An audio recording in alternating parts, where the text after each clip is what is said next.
Has anyone gone through this?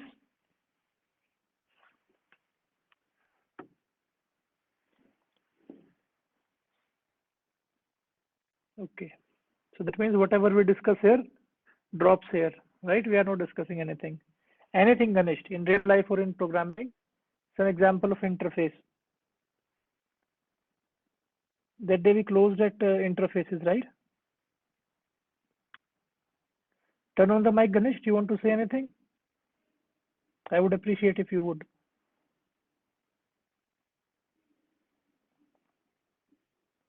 Ganesh?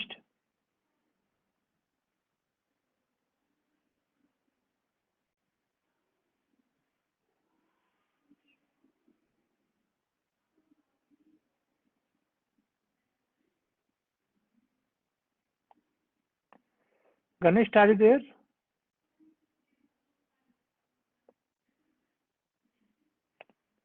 Window is like an interface. Yes. So see, we'll discuss it again today. Basically, there are two things. Interface comes with two things. One is the contract, another is the interface term that we use. So we have to connect both of those things. Like UI for mobile is an example of interface. Yes, graphical is an interface. So this could be one good example. Like for any application, you could have different interfaces.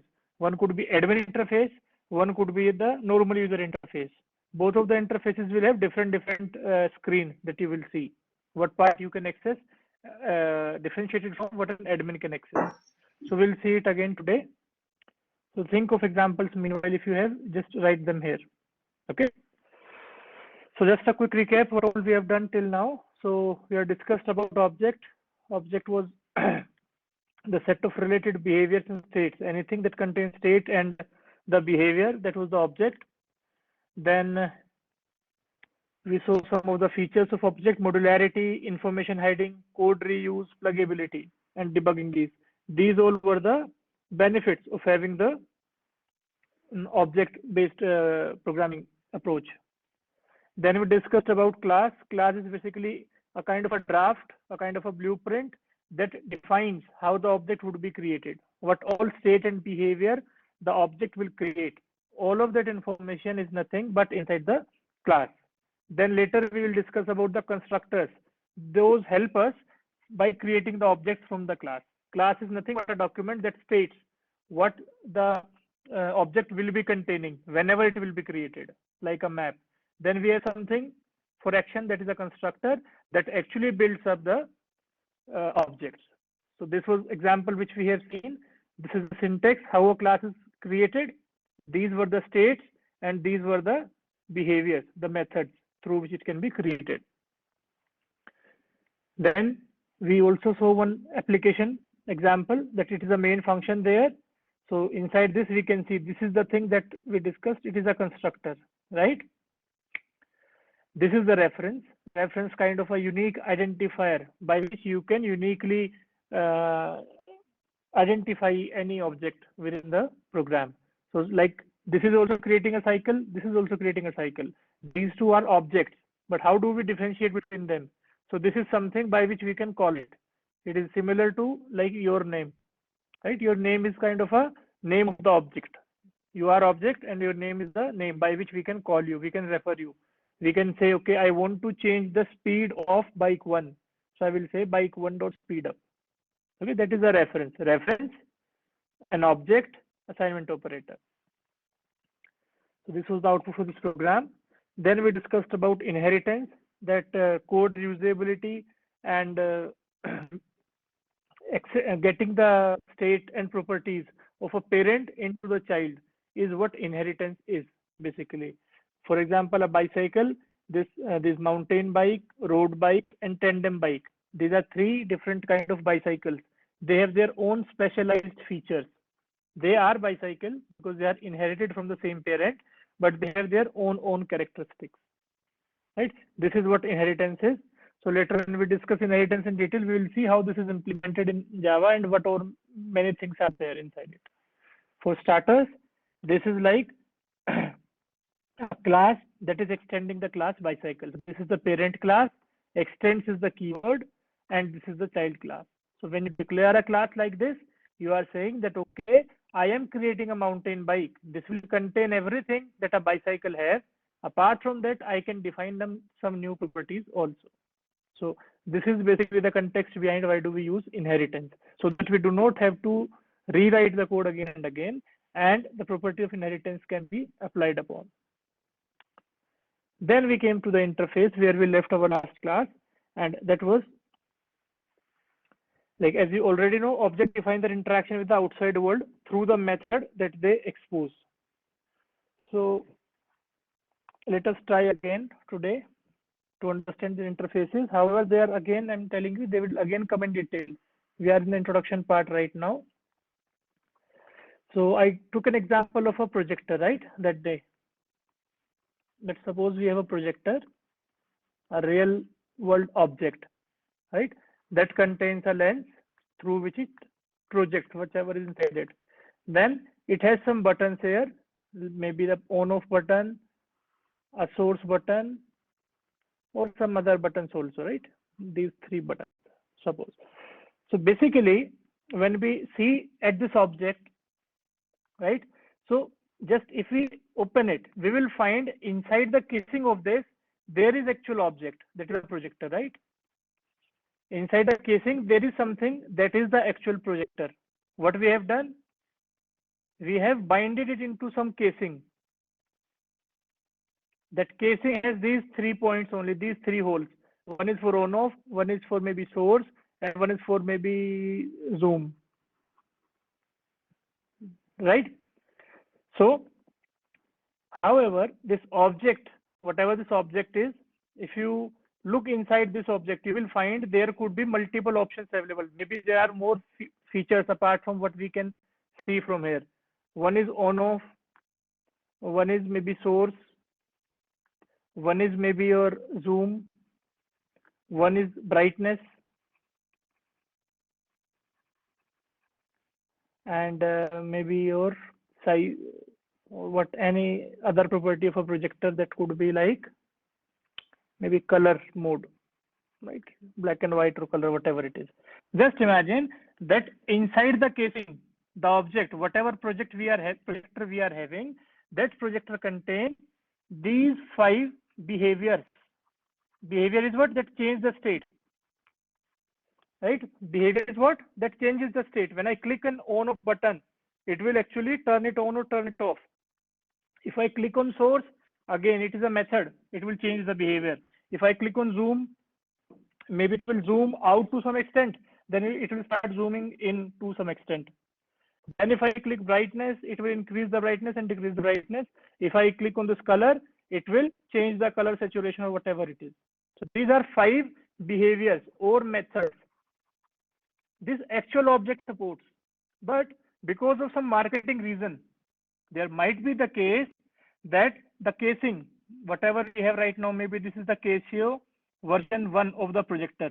They say that this projector only supports these 3 behaviors. That's why it is cheaper. Right? Maybe there is another variant of Casio version 2 that supports all 5 features. So what will happen? There will be a different case that will have 5 buttons over it for these 5 things.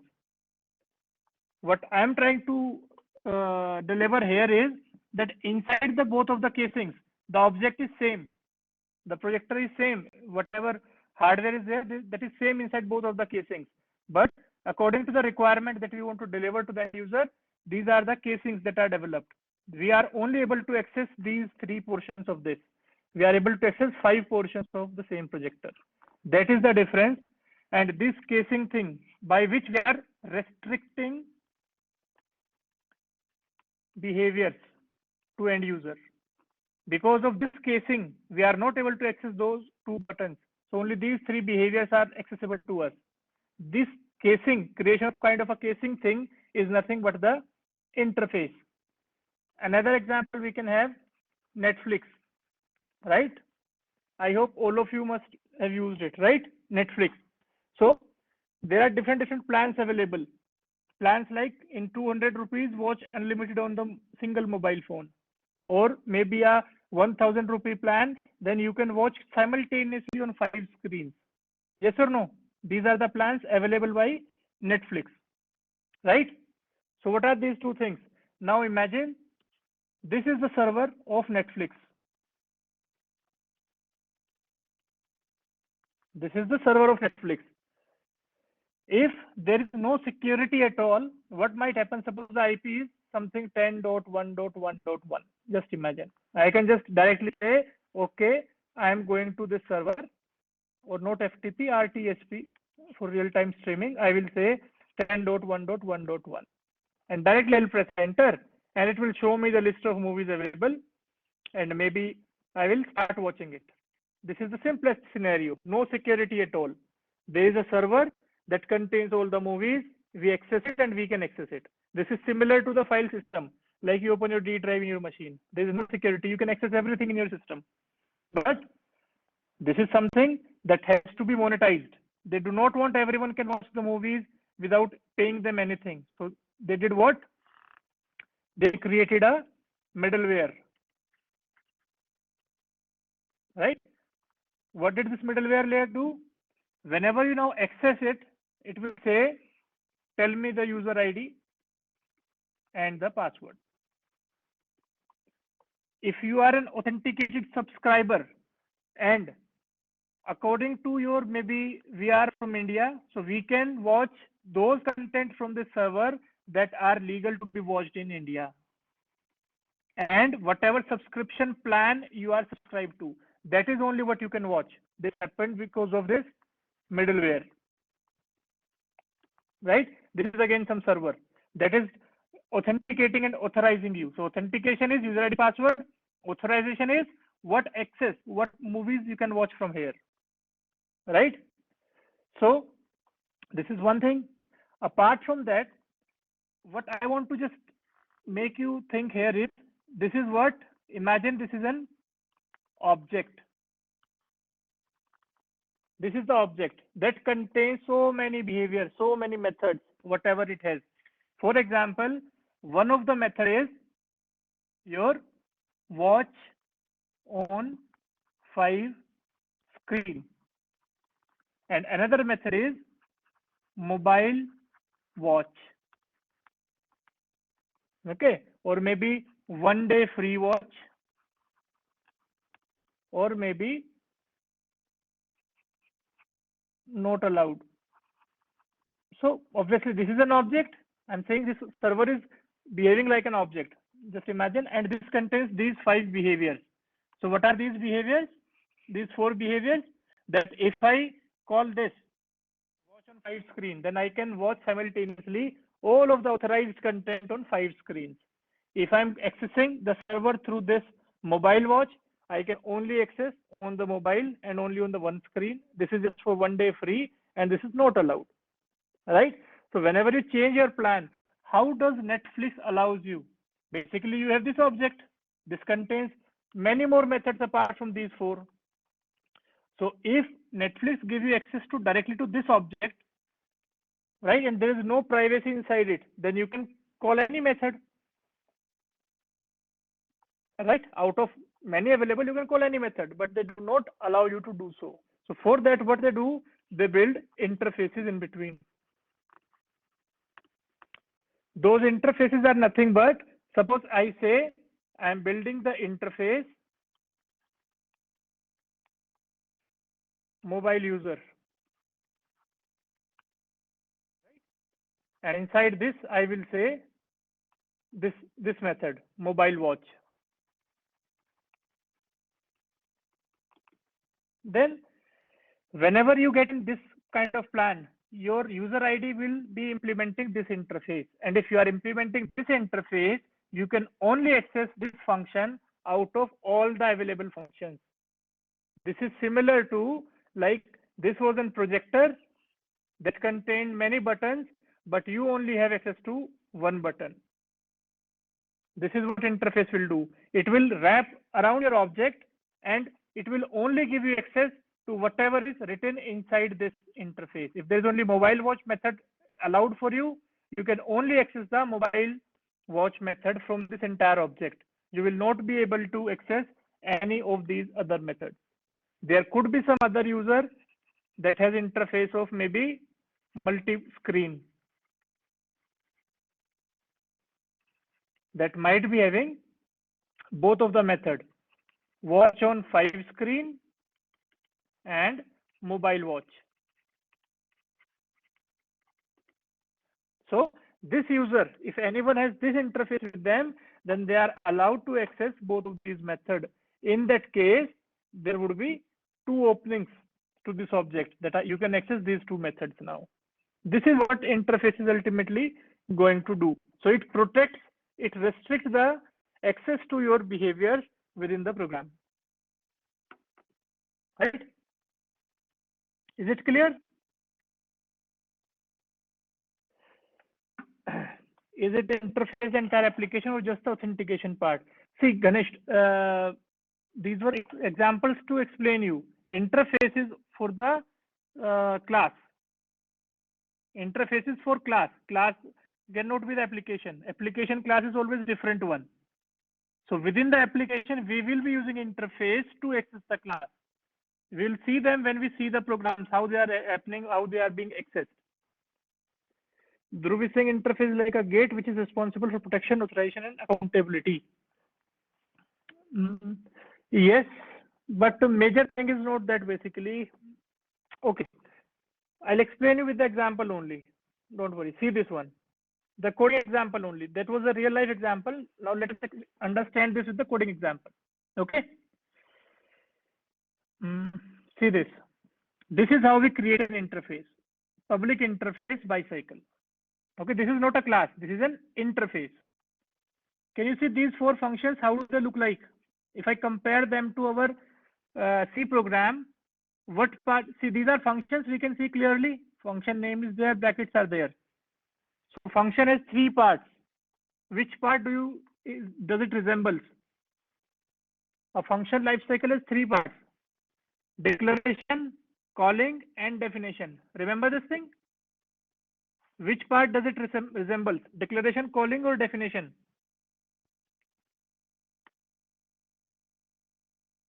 Declaration, right? So this is just the declaration. So what we are doing here, imagine it.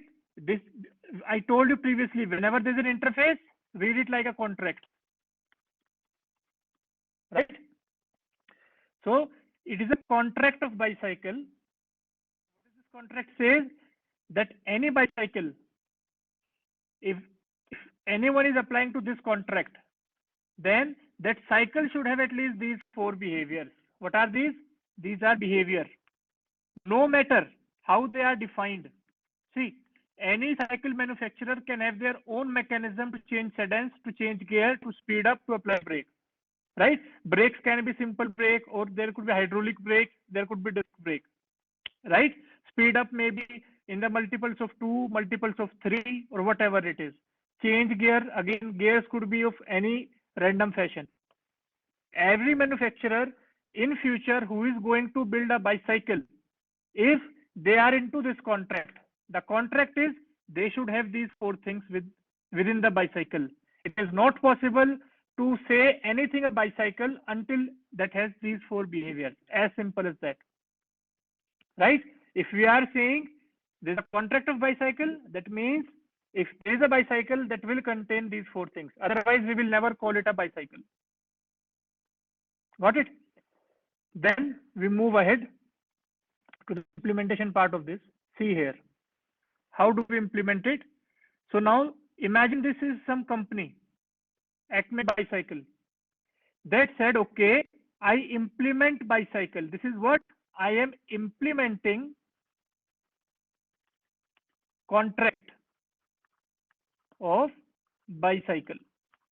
So हमने क्या कहा था bicycle contract में कि कोई भी cycle, कोई भी क्लास जो कहती है अपने आप को मैं साइकिल बनाऊंगा या बनाऊंगी, उस क्लास को अगर उसने लिख दिया यहाँ पे इम्प्लीमेंट बाइसाइकिल, अब उसकी मजबूरी है कि उसको ये 4 मेथड्स देने पड़ेंगे जो हमने वहां लिखे थे, right?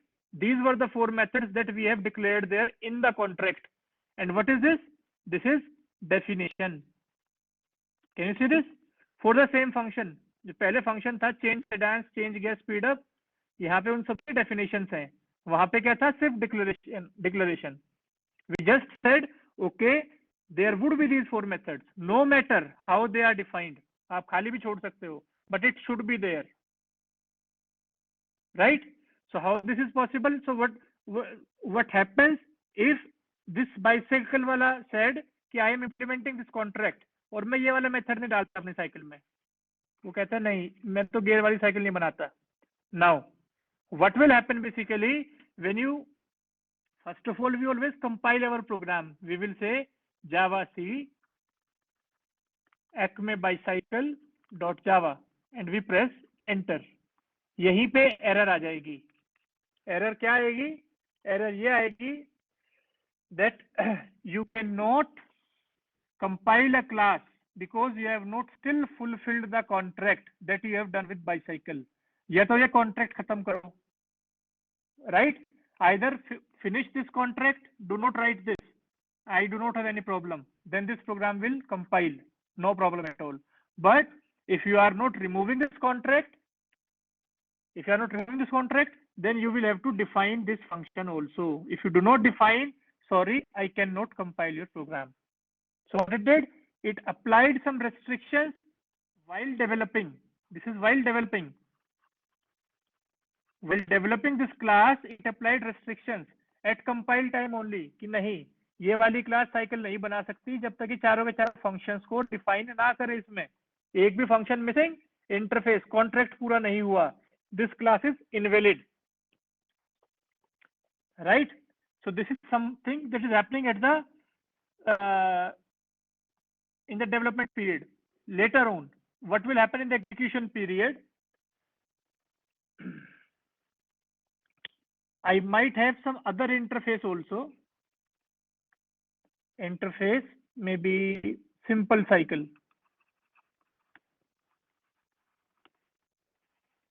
We said, okay, there is a simple cycle. This was advanced. He said, no, I cannot have this gears. इसलिए तो नहीं बना पाया था क्योंकि इसके पास gears नहीं थे. गियर वाली साइकिल इसको नहीं बनानी थी, इसलिए इसने नहीं बनाया था. तो उसको कहा कि इसको हटाओ नहीं तो उसको इम्प्लीमेंट करो. ये कहता है भाई ये तो मैं नहीं कर पाऊंगा. So there should be some other contract. He will, after discussion, he will come into some other contract that will just have 3 methods, maybe these 3: change sedans, speed up, apply brakes. Right? Now, instead of this bicycle, he can implement simple cycle. If now, what is the definition this side? That this cycle implements simple cycle. Simple cycle says there should be 3 methods. So there are 3 methods. It will work, no problem at all. Again, at the development side. So, iska example, one more example, what you can, I think we have discussed that day also.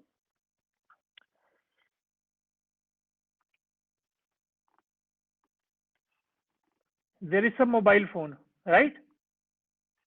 Some designed mobile phone. During, you must have seen the dummy mobile phone, right? All of you must have seen the dummy mobile phones.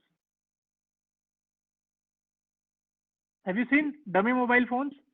They look exactly like the real one. They have buttons onto them, and the poster also, like on the screen, something is pasted that also resembles to be true. That okay, it is there. So just imagine this is a dummy mobile phone that says, okay, I have these 2 buttons here, and I have a touch ID here, and I have something here as well. So what happened is there were some designers who designed this thing. They sent it to market for feedback.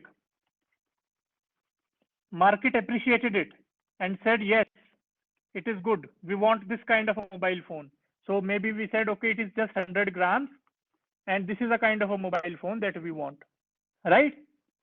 Now, just imagine this process took maybe 6 months for designer to design this, then send to market and say, okay, it is a yes. This would be sent for development, that okay, we want to now build these kind of mobile phones. So maybe some manufacturer, or if we talk in terms of classes, then there would be some class, because this is an object. So we have to write some class mobile right? Within this, we will define all the states and behaviors, whatever methods are there. We will define all of this. Now just imagine, while someone is designing this class, they by mistake or intentionally, whatever it is, instead of putting these two buttons here, they put these buttons here, right? And then company started creating the mobile phones. So this was the prototype, a draft, a blueprint from which mobiles were about to be created. So we said new mobile, and we created a new mobile phone. We got a new mobile phone that has buttons here. Everything else is fine. And they created many number of those mobile phones. So what happened there is, this is something not required. We never wanted to have this kind of mobile phone. The problem there is that maybe someone designed everything. So they defined some functions here that, okay, it will have button 1, button 2, it will have touch ID. So these are the behaviors. Just what are these parts? These are just declarations. These things should be there and there, wherever they are. But someone just saw this model, okay, मैं बना दूंगा. He created it and it was just like this. So everything, entire efforts were wasted out. So what we want, whenever we are asking someone to write a draft, we want them to be inside some contract. And for that, again, we can say implements maybe this dummy, whatever interface we might have created. Implements this dummy. So whatever you have written inside that interface, now this is the responsibility of this class to follow that implementation. It should have everything, whatever you have asked inside the dummy model. Exactly the same behavior should be there. If not, this class will never compile. If it will not compile, the object can never be created. This is how interface is going to have a contract between the prototype and the actual class that is going to be created, and it can check at the compile time. So all of these things we will see later in the code. We will see the errors also, what happens if we are not writing them. So this is it. So is it clear somehow? And I'm just telling at the development part. There is also other side of the story at the dynamic part, when we are actually executing the program. Then also there is a part that interface has to play. That is runtime polymorphism. Right? So I'm not discussing that right now. We will see that while we start coding onto that. Right? Great. So implementing an interface allows a class to become more formal about behavior it promises to provide. So if you are implementing the interface, then you have to be strict about the behavior that you are promising. The class should have all of the things that it has already promised. So that is why it is a contract. So interface forms a contract between the class and the outside world. And this contract is enforced at build time by the compiler. If you are not properly implementing all the methods, compiler will give you the error. Right? So if your class claims to implement interface, all method defined by the interface must appear in the source code before it will successfully compile. Right? So this is about interface. Then the next topic, that is your packaging. Right? So about interface, why we have taken so much of time? Because it is a very important topic, and later on we have to discuss a lot more about it. Many things, in fact, the functional programming that we will learn, that is also somehow related to interfaces only. Right? Functional programming, multiple threading, many things. Everywhere you will find interfaces only. So there are many roles that an interface is going to play later on. Okay. So next topic is packages. So what is the meaning of package in normal language, English or Hindi? What do we say package?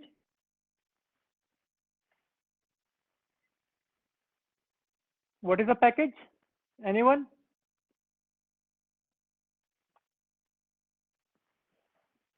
A lump sum collection of items. Yes. Combination of things. Yes. See, what happens, suppose you go to some supermarket and you are purchasing some refrigerated items and some maybe loose items and some normal items. So what you will do, you will have three different packages because you will never mix all of them into a single packet, right?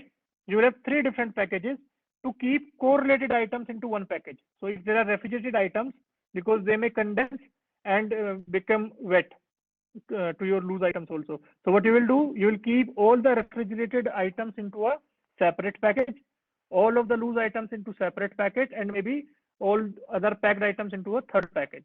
So what you do basically, you assemble all of the correlated items into a single package, collection of things. Similarly, when we are dealing here with the classes, because we are going to create those kind of objects only. So objects are created from the class, right? Object is a runtime thing. They are created from the class. So we have to manage those classes, the class files. So those class files can be managed in a structure like a folder. So suppose you take photographs, right, from a mobile phone. So you might feel there might be some people who actually copies all of the photos into a single folder. There are these kind of people I have seen, all photos in a single folder. When they want to see and find any folder, they will start from the beginning. They will keep on scrolling them down. So this is very unmanaged kind of a way of handling the photos. Some people do it very well. They will say, okay, let me have it like this, 2010, 2011, let me keep them year wise. Then maybe we came to 2018. Okay, 2018 was my freshers. Then within 2018, a new folder for freshers, Mussoorie track, and then maybe some other party, and so kind of a classification that you can do. So all of those are photos, but according to the folder name, you are classifying them. That okay, in 2018 there was a fresher party at UPS, or maybe a fresher party outside UPS. There could be two different folders, but all of those events are for the year 2018. How so? Something like this. Maybe we say 2018 is one folder. Inside this folder, there are two things. Maybe a fresher, a Mussoorie trip. Within the fresher, maybe in campus, or maybe outside somewhere, right? So if I see holistically, all of these events are from 2018. There could be another folder for 2017. Then maybe there was a farewell of school. In 2019, maybe there is some other event that was happening. So if I look at this particular structure, I will see 2018 dot fresher dot in campus. So if you go through this way, you will actually land to the perfect location where you want. That these photos I want to see today. You say, okay, I want to see the farewell of my, I want to see the photos of my farewell. You will see, okay, I was in 12 in 2017. Go to the farewell folder, and then maybe we'll find all the photographs. There may be the videos, photographs also. So this kind of a management of your files. In this case, the file is something your JPG file or HEIC files, right? These are your formats.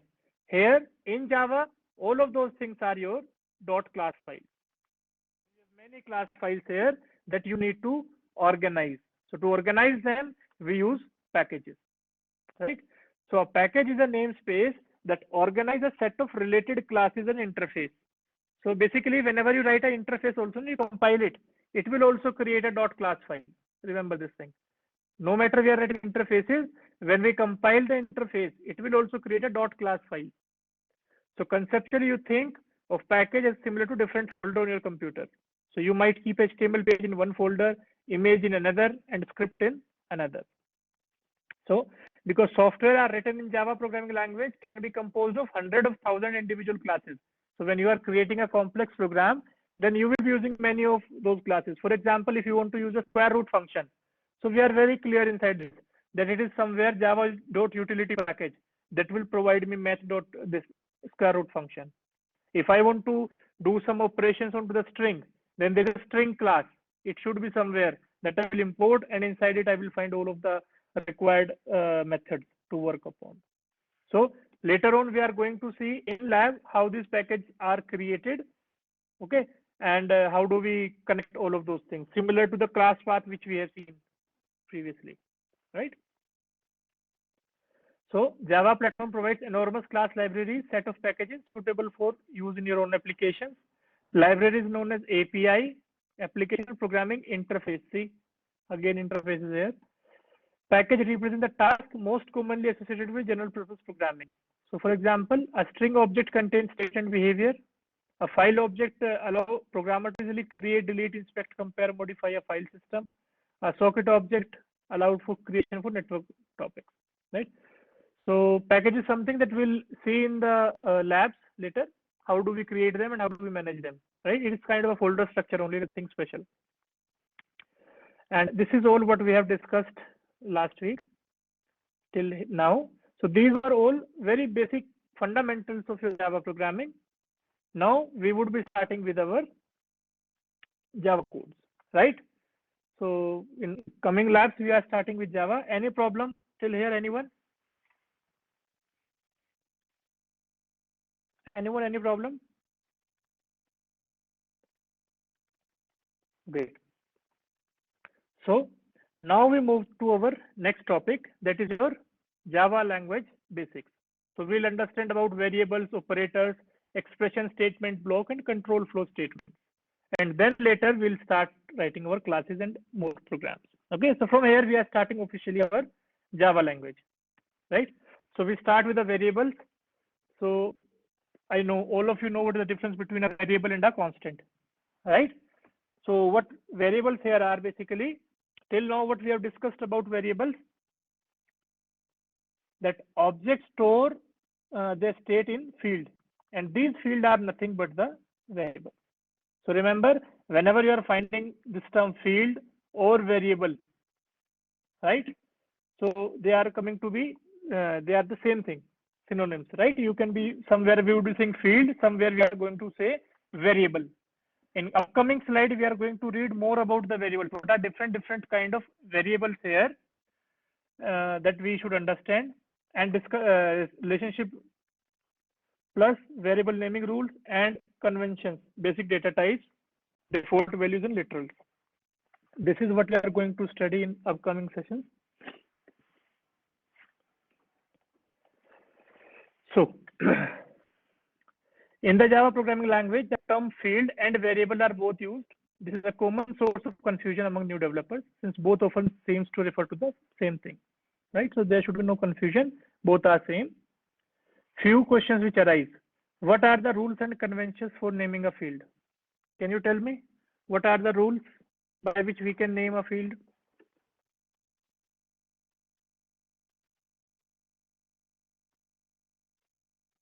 What are the rules to create a variable in C language also? Yes, it should not start with numerical, should not contain spaces, correct?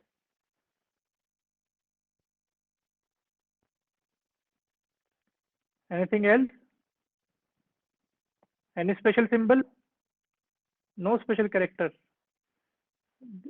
Yes, underscore is a special symbol that can be used, can also have dollar, right? So all of these things are correct. And why we are discussing this basically? Because what will happen? See, why we are going to discuss all of these things. When you read any documentation, right? In your documentations, you will find that, because if you have to debug your program, there should be, we have learned till now that your variable name should be somehow meaningful, right? This is the thing that we discussed previously, that all your variable names should be meaningful. They should say, if you are creating a variable with the name sum, it should store sum. If it is a flag, it should be a flag. If it is some input, we say input name, like this, right? So first thing is your variable name should be meaningful while debugging. That helps in someone to understand your program. Second thing, so these all are programming ethics that we should follow. Second thing is, how can anyone just differentiate between a variable and function? Because both of them have the name, both of them has the name in naming nomenclature, and maybe the class also. So this is also we are going to study, right? Then beside int, what other data types are there? So char, float, double, all those things. Do field have to be initialized when they are declared? So this is one question. So like in C language, if we declare a field, and if I directly print it, it will print me the garbage value. Remember? So here they are saying, do field have to be initialized? So is it compulsory to initialize? So no, it is not compulsory to be initialized. In C language, basically this thing will contain a garbage value. On the second hand, we have our field assigned a default value if they are not explicitly initialized. So in C it is a garbage, while in Java we will see it is not a garbage, it is something like 0. So all of these things we are going to cover in upcoming slides. So before that, what is the different segregation of variables in Java? So first and foremost is your instance variable. So this is what we were referring till now. Till now, whenever we were saying variable, they were the instance variables. So if you create a class A, and within that class you created some variable, say B. So this kind of a variable, and what happens here is basically, see,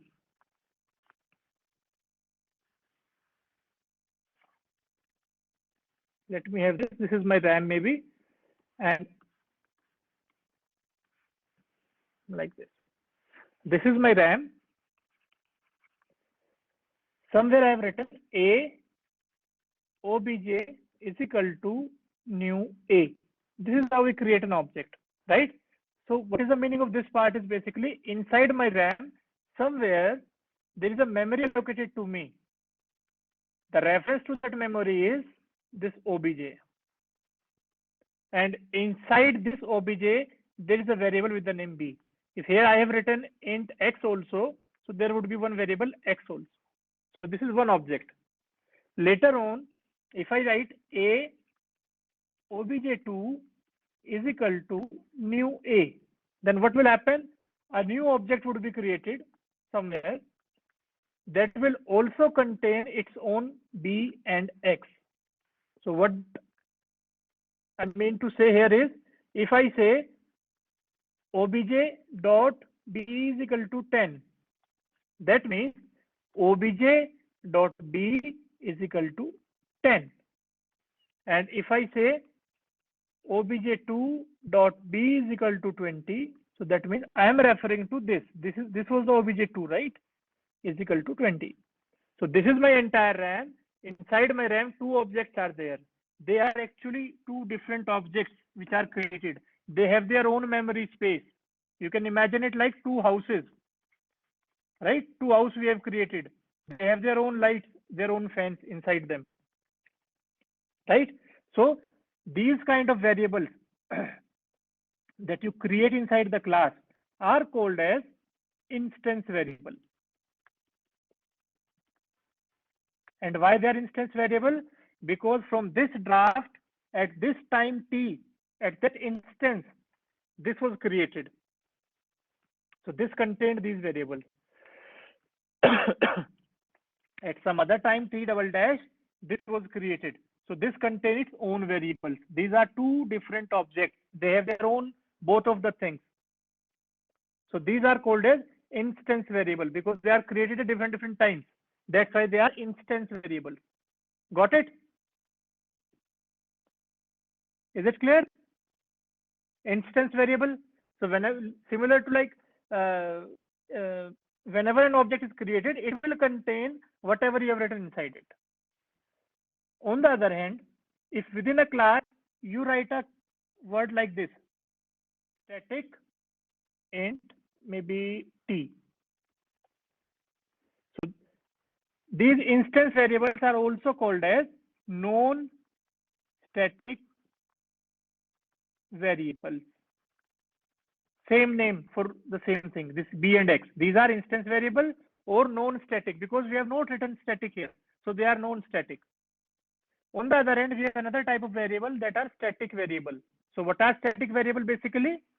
So if I have defined this class, the static variable is something that will only be declared once somewhere in the memory. This is the variable inside the class A. You can imagine it like जैसे घर बनाने के लिए JCB की जरूरत थी, तो हर एक घर के अंदर एक जेसीबी नहीं होगी, उस जेसीबी ने पहले इसका हेल्प किया फिर इसका हेल्प किया, दैट्स इट. वो इन दोनों में से किसी घर की नहीं है, जबकि B and X are from the same class. They are individual, they are with them. तो लाइट बल्ब सब अपने अपने हैं, कोई बात नहीं, लेकिन जो जेसीबी मशीन थी वो स्टैटिक थी। So similarly, this T is static. It is somewhere separate. When I create the object, they are not going to be created inside them. But yes, they are available. They can use it. So how they can use it?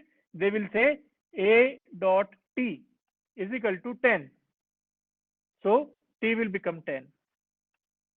A is the class name. See, we are not calling them with the object because they are not object level property. They are class level property. And these kind of variables are called as static variables. So अगर एक ने change कर दिया, दूसरे वाला कहता है what is the value of T, तो उसको 10 ही वैल्यू मिलेगी. This is only at one place. No matter how many objects are created, static variables are only created only once and they belongs to the class, not to the what is this, Ganesh? They do not belong to the object, they belong to class, right? Okay, so these are instance variable or non-static field. So technically speaking, objects store their individual state in non-static field, individual state, right?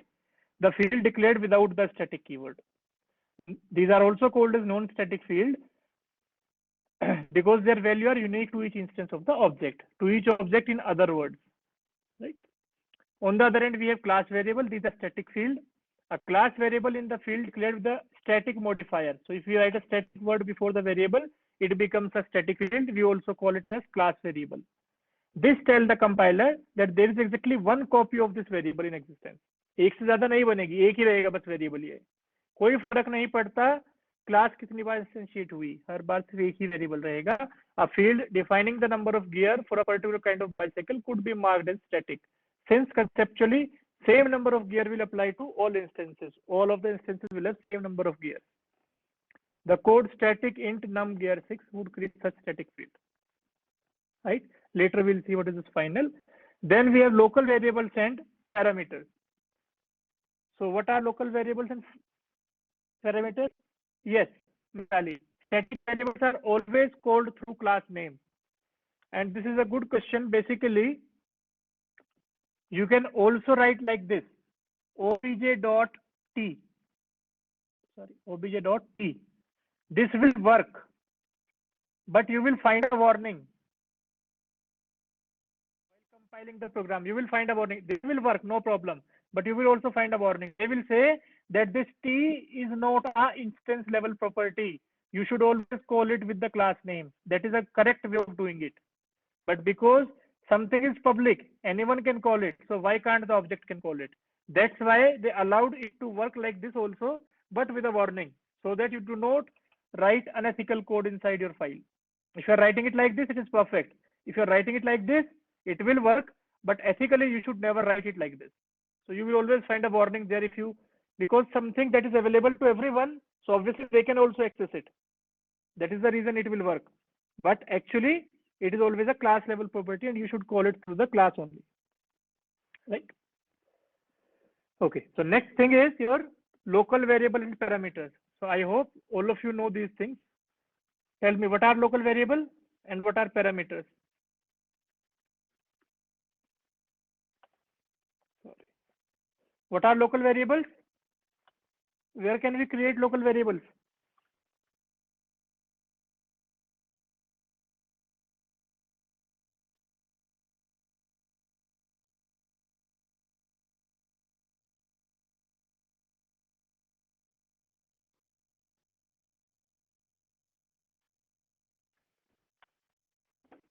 Where is the block inside function loop conditional function? Exactly. So it should be correct. So the word that you are using is block. So that is the correct, exactly correct word. So whenever we say like this, so these blocks can be if, while, loop, or merely for function. So within the function, if I write int a, this would be the local variable. The access to this variable is limited till here only. No one outside this can access, no one before this can access. So this is what a local variable is called. Hello sir आपकी voice lag कर रही है. Okay, is it clear now? Gaurav, is it clear now? No sir no. Now is it okay?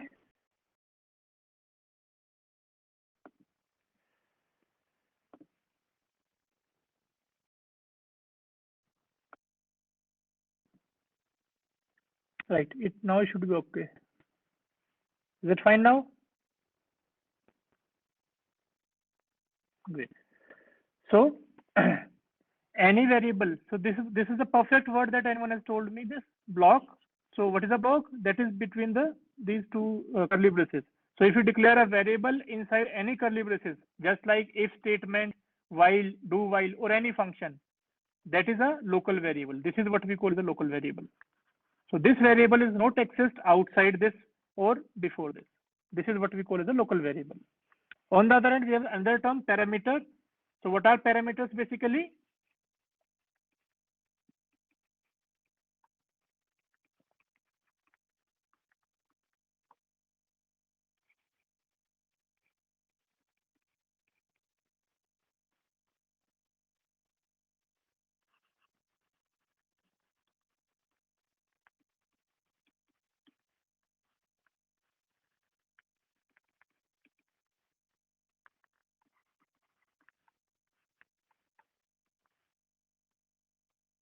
Okay. Now tell me, what do we say this part? See, this is declaration of a function.